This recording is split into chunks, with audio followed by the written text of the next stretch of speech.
or lifestyle po, Daddy. Opo, kasunod daw. Sa lifestyle kasi, Daddy po, tayo po ay nag-yoyosi. Opo.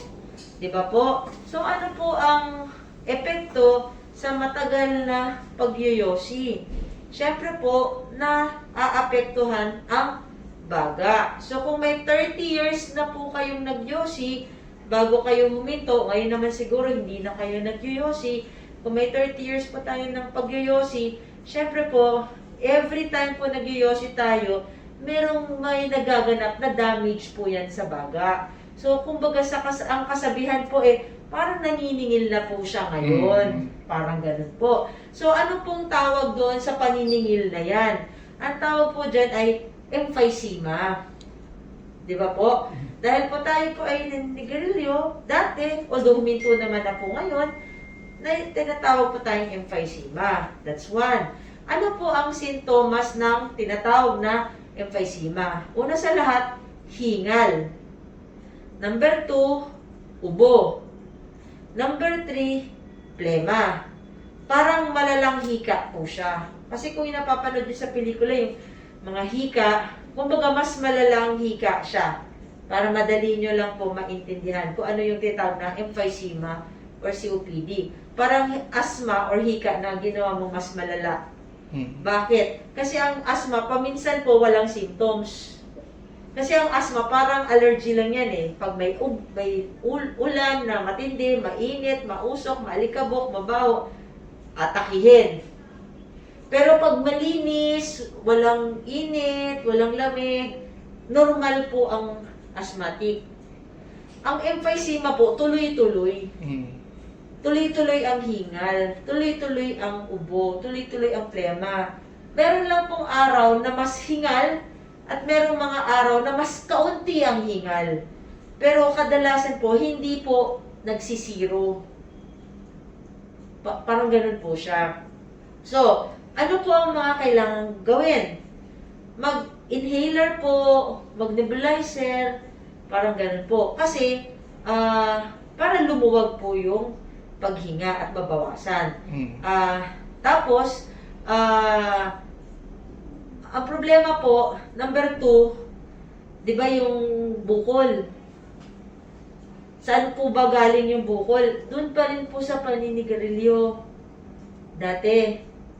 Ngayon, dahil po yung may bukol po doon, hindi po makadaloy minsan ng mabuti yung plema, yung hangin, ganun, nagbabara siya. Kasi po nakabara siya doon sa may baga Kaya minsan, nagkakaroon talaga ng infection. Ngayon, yung mikrobyo po, hindi minsan magamot ng agad-agad ng simpleng antibiotic. Actually po, yung bacteria po na nakuha ninyo ay medyo matapang po na klase ng bakterya. Ang tawag po doon ay Pseudomonas. So, ito po, ang bakterya na to ay kumakapit po sa mga taong may mga tinatawag na mahina ang resistensya. So, dahil po mahina ang resistensya, madali pong makapasok yung matindi, matapang na mikrobyo na yan. Mahirap gamutin sa madaling sabi. Kaya nga po, tinawag ko si Dr. Medina. Kasi po, ang specialization ni Dr. Medina ay dun sa mga infeksyon na matatapang na. Siya na ang humaharap dun. Yung mga matapang na mga bakterya, siya na po. Kaya siya na po ang nagdidesisyon pagdating sa antibiotic. Hindi na po ako nakikialam. Si Dr. Medina na po. So, yun. So, bakit pa po tayo nahihirapan? Kasi yung infection na yun po, tinitrigger din po niya yung emphysema. So, yung infection na yun, trigger niya yung emphysema, umatake rin. Kaya nagsasabay sila. Nagans niyo po? Tapos yung bukol pa. Na hindi pa natin magamot. Kasi po, hindi naman pwedeng magbigay ng mga gamot para sa bukol dahil matapang din po yung gamot. So, bago po makapagbigay si Dr. Velasco kailangan po yung ano po, yung infection ay controlled muna. Kasi po kung ang epekto po ng chemotherapy ay nagpapababa rin ng immune system. So kung mababa po ang inyong resistensya sa umpisa pa lang, tapos binigyan mo ng gamot na chemo, mas lalo pang hihina ang katawan. So sa madaling sabi, unfortunately, hindi pa nagagamot yung bukol. Yung antibiotic, nagsusubok si doktor, di ba? Nagsusubok siya ng mga ibang antibiotic. Pero habang nagagamot si doktora, tinitrigger din niya yung emphysema. Kaya dadagdag din kami ng what you call that, mga nebulization para lumuwag ang paghinga. Ngayon, bakit tayo may pulmonary rehab? Kasi po, pagka po ang tao, kahit po normal na tao, pahigain mo lang po at walang ginagawa, manghihina lalo. Kasi po yung mga muscle, magninipisan. So, di ba po, pag tayo po ay nagpapalakas, nag-e-exercise tayo, pumupunta tayo sa gym, nagbubuhat tayo ng barbell para lumakas ang ating katawan. Hindi siya iinuman ng vitamins at lalakas ang katawan. Hindi po, mag-e-exercise. Ngayon po, kung kayo po nakahiga lang po maghapon, lalo pong liliit po yung muscle ninyo. Yung muscle po, liliit, maninipis. Ngayon po, ang mga muscle na maninipis, wala pong lakas. Di ba po? Subukan nyo po, humiga lang kayo, sir, subukan nyo humiga lang kayo, 24 oras. Mahirapan kayo gumalaw. Manghihina. Kaya po, tinatry namin po yung best namin na gumalaw po kayo. Kasi po, pag wala po kayong gagawin maghapon, nakahiga lang kayo maghapon, mas lalo kayong manghihina. Kasi ang muscle po, pag hindi ginagalaw, mas lalo pong manghihina. Ngayon po, kung sasabihin nyo, Dok, gumagalaw naman ako na lang mag-isa mag-exercise. Okay lang naman. Eh, paano yun? Hinihingal nga ako. Paano ako mag-exercise? Ayun naman po. Kasi may technique po yun. Inhale, exhale. Kasi syempre, hindi ka naman, sir, pwedeng pagbarbelin sa itsura mo ngayon. So, mag-uumpisa ka sa ganun-ganon muna. Ngayon po, pag regular po kayo nag-exercise, darating po yung time na iuupo namin kayo, palalakarin namin kayo, maglalakad ka dito, balik-balik, pwede ka namin pababain for treadmill, mga ganun po. Hindi kami makausad. Kaya po, syempre, parang baby steps po yan eh. Hindi ka naman agad, sir, punta tayo, treadmill tayo sa baba. Hindi naman pwedeng ganon. So, mag-uumpisa ka sa pag-ganon-ganon lang. Bago, pagka masyado ng kayang-kaya mo na, dadagdagan ka ng barbell, dumbbell. Pag masyado ng madali yan sa'yo, pabibigatin na naman nila. Parang sa gym lang. Ganun po yung kwento. So, kung nakahiga lang po kayo, manghina kayo lalo. Tapos yung tamang strategy or technique sa paghinga. Kasi yung, alam nyo yung hihinga, pag hinihingal, gano'n, di ba? Mali naman yun. So, lalong wala ka tuloy alam na technique para ikaw ay huminga ng tama. So, yun yung mga bagay na tinuturo. Tapos ngayon po, dinireklamo nyo rin po sa amin na ikaw ay maraming plema. Siyempre, sir, kung ikaw ay maraming plema, mag-iisip kami, paano ba natin palalabasin yung plema? Diba? Paano ba natin matutulungan si sir mawala yung plema? Kasi hindi siya totally mawawala, sir, eh. Kasi may pneumonia, may COPD, may bukol. So, hindi talaga siya titigil sa paggawa ng plema. Ang magagawa lang namin ay tulungan ka magpalabas. Kasi yung mikrobyo nandiyan pa, may emphysema pa, may bukol pa. So talagang lagi kang magpo-produce ng plema. Ngayon, ang gusto namin matulong po sa inyo ay magpalabas mailabas mo yung plema para hindi po siya ma-stuck up sa loob. Parang ganun po yung kwento dyan. So, yun po yung mga basihan naman ng mga ginagawa natin. Ngayon, kung naturuan ka, tapos sabihin niyo po sa si Elayen, alam ko na yan. O di okay lang, basta gawin mo. Ang concern lang kasi niya, Dok, Oo. like kanina, sunod-sunod yung nebule niya. Oo. Tapos susunod ulit yung exercise. Parang ang ano niya, concern niya is napapagod siya agad. Yung sa part nila yan kasi sir, mas malalabas kasi yung plema pagkatapos ng nebula. Oo. Kaya, okay. Kasi po pag nag-nebulize po kayo, yung plema po nun lumalambot. Kaya hinahabol po nila na pagka-nebulize nyo po, doon po sila papasok, magbe-vest, mag-ano. Kasi po, malambot pa yung plema, madaling palabasin. Kasi ang epekto po ng nebulizer, nung gamot sa nebule, is i-liquefy niya kahit papaano, aandar yung plema paangat. So, kasi pagka hindi ka nagne-nebulize, nakadikit lang doon sa ilalim yun eh. So, pagka na-nebulize ka, medyo lalambot yun, gumagalaw-galaw yung plema doon. So, hinahabol po nila, mas makakapaglabas ka ng plema. Yun naman ang rason. Ngayon, nirefer ko po kayo kay Dr. De Leon, yung physical rehab din, kasi po nabanggit niya po, hindi gumagalaw. Ang katawan po natin, pag hindi gumagalaw, naninigas, tsaka nangihina. Wala pong gamot na, halimbawa, weak yan, in-injectionan mo, ay, ang lakas na, parang pop-eye, hindi po ganun. Igagalaw mo po siya para lumakas. Wala pong gamot na parang in-inject mo, ay, ang lakas ko na, ganun. Wala pong ganung gamot.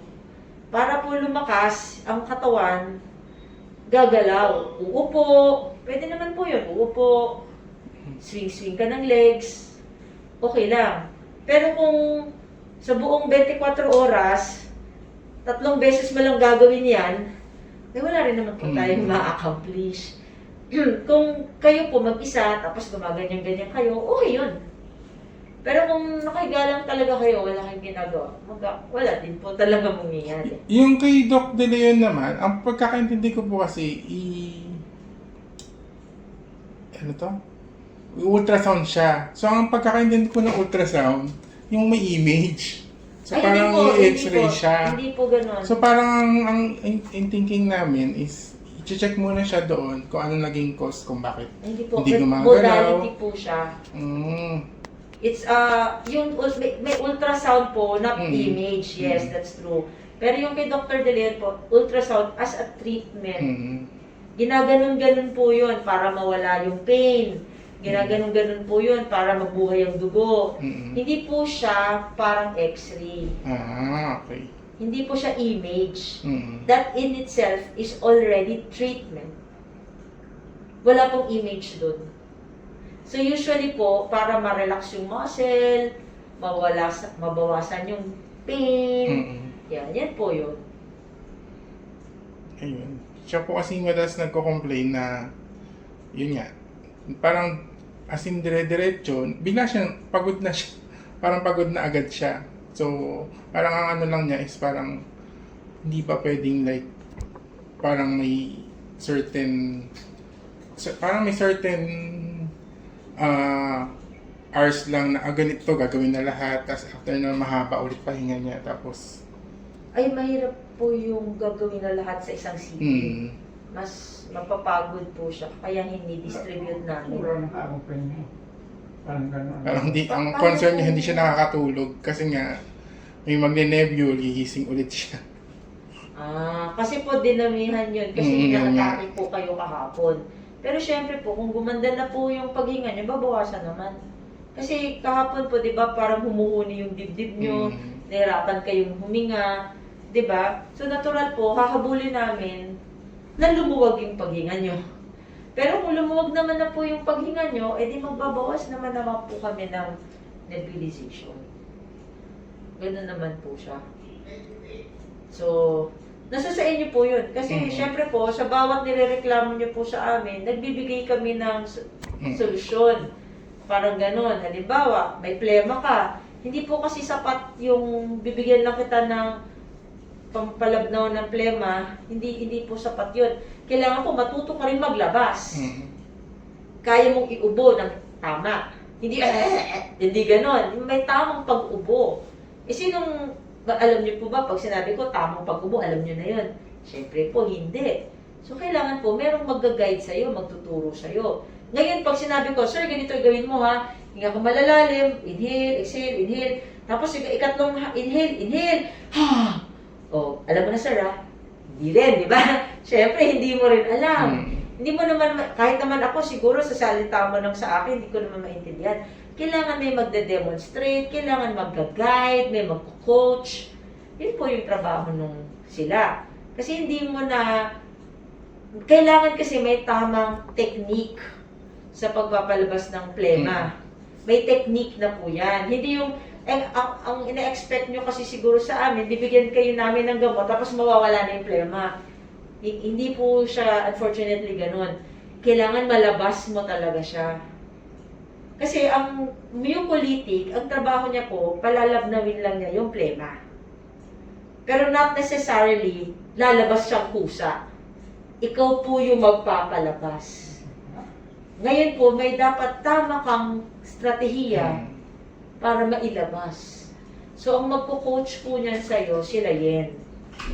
Parang ganon. So, sila Yen po ang in-charge sa plema mo. Yung grupo na lang ni Dr. Chris, yung bahala dun sa physical mo, yung mga ultrasound, yung mga ganyan. Pwedeng sila na po bahala dyan.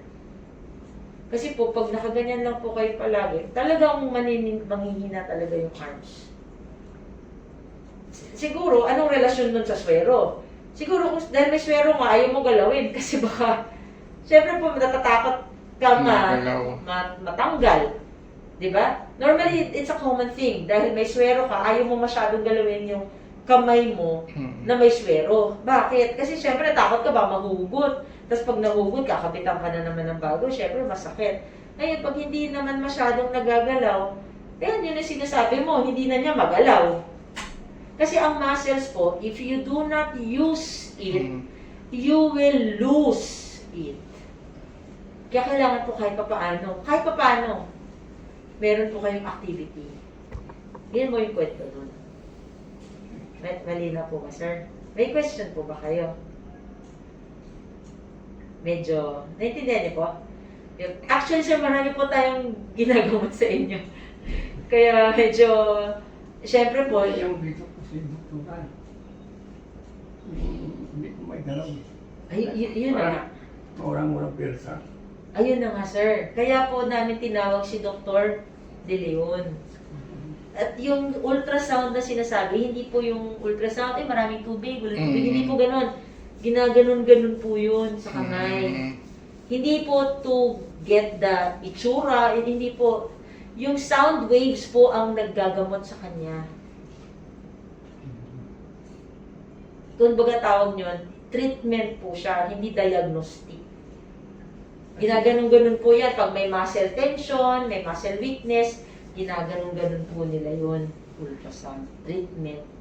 Kaya gusto namin malaman mo kung talagang anong diferensya nito, bakit hindi ko may galaw. Kasi sir, kung may stroke yan, halimbawa lang, dapat sir hindi mo magagalaw talaga. Hindi mo talaga magagalaw. Hindi ako makapirma. So, hindi siya nerve talaga in the sense, kasi dalawang bagay naman yan, sir. Diba? Kumbaga, paralysis dahil na-stroke ka, pwede rin pong naipitan ng ugat, diba? Pwede rin po yung nanghina na lang siya dahil hindi mo nagagamit. So, yung mukha namang awa ng Diyos mo, hindi naman parang stroke. Kasi yung CT scan mo, wala namang nakita. So, ibig sabihin, kailangan lang i-kondisyon yung kamay. Kailangan gagalawin. Tapos yun nga po, yung mga sinasabi nilang gagawin sa'yo. Ayun po. Naintindihan niyo na po? Opo, pero siguro sir, para lang babawasan ko na lang po yung pausok. Kasi nagdagdag po kasi kami kahapon. Kasi nga po, matindi yung atake niya kahapon. Kaya magbabawas na lang po kami today. Sige po. Opo. Okay na po ba, sir? Tapos i-adjust ko na lang po yung oras na yung halimbawa, tulog kayo sa gabi, ganyan. At least yung sa gabi, hindi ka masyadong gambalain. Ayun po kayo minsan, ang ginagawa namin, muna namin kung pwede i-move yung... Pero wala ka na masyado sa gabi. Sige, ayusin na lang namin hanggang at least 10 o'clock sige po. ng gabi. Opo. Kung sakali po na beyond 10 o'clock ay kailangan nyo, sabi na lang po kayo, magpapabili na lang po ako na as needed. Sige po.